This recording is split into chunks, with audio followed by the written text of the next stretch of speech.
Assalamualaikum warahmatullahi wabarakatuh. Selamat datang kembali di channel Sena Official.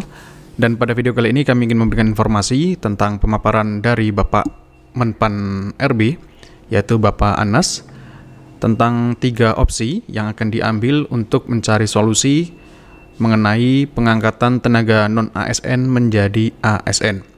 Dikutip dari laman menpan.go.id, yaitu Raker bahas tenaga non-ASN dengan DPR, Menteri Anas menuturkan semua cari opsi yang terbaik, yang isinya pemerintah terus mencari solusi terbaik dalam penanganan penataan tenaga non-aparatur sipil negara atau honorer di tanah air.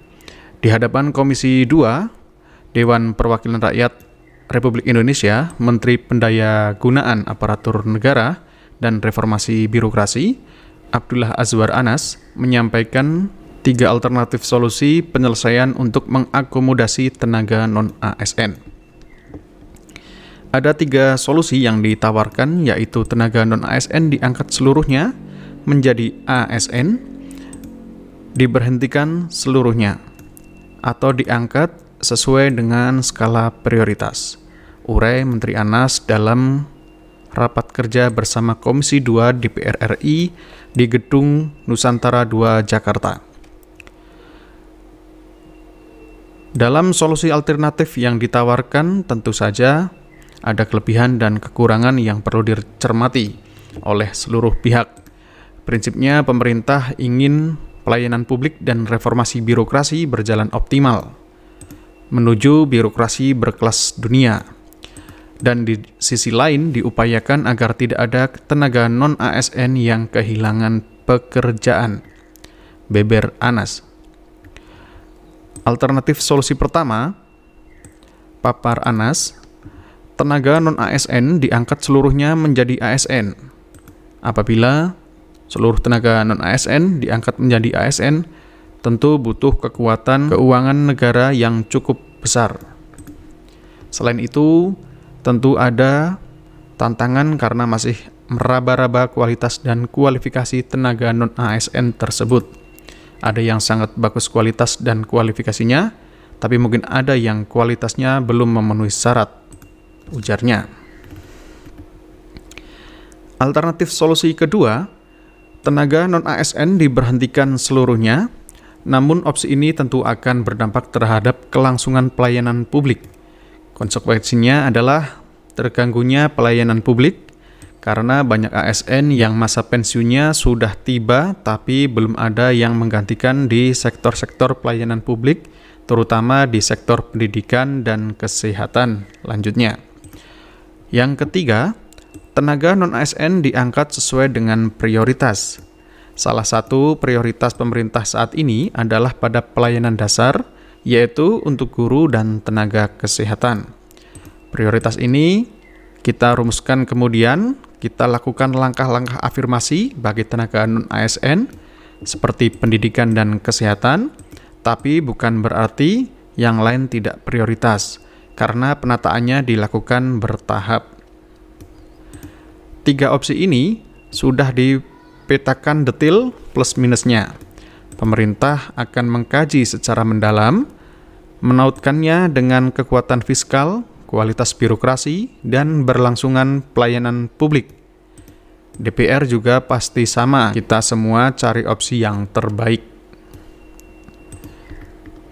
Menteri Anas melaporkan proses pendataan non-ASN telah dilaksanakan dan telah diumumkan mulai tanggal 1 sampai dengan tanggal 22 Oktober tahun 2022.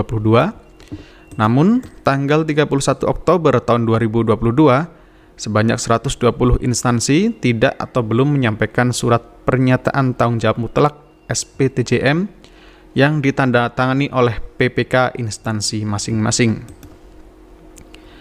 Dengan demikian, didapatkan hasil pendataan non-ASN pada instansi pusat maupun daerah pasca uji publik, yaitu sebanyak 2.360.723 orang. Perlu dipahami bahwa pendataan ini bukan otomatis akan diangkat menjadi ASN. Anas mengakui bahwa dari berbagai hal penting yang sudah didiskusikan bersama stakeholder terkait, tetap harus diputuskan hal yang paling penting dalam penanganan tenaga non-ASN. Anas menegaskan bahwa penanganan tenaga non-ASN bukan hanya untuk urusan pusat, tapi juga untuk pemerintah daerah.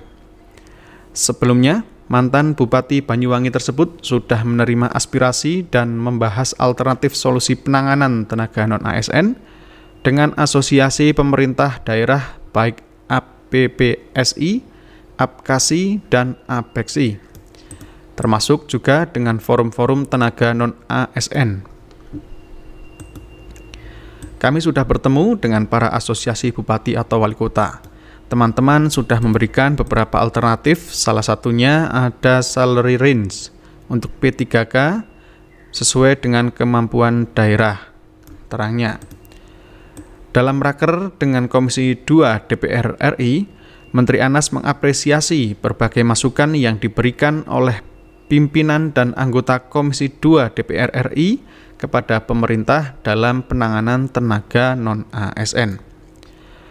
Terima kasih karena hari ini kami banyak menerima masukan yang sangat strategis dan insight dari Bapak Ibu Komisi 2 DPR.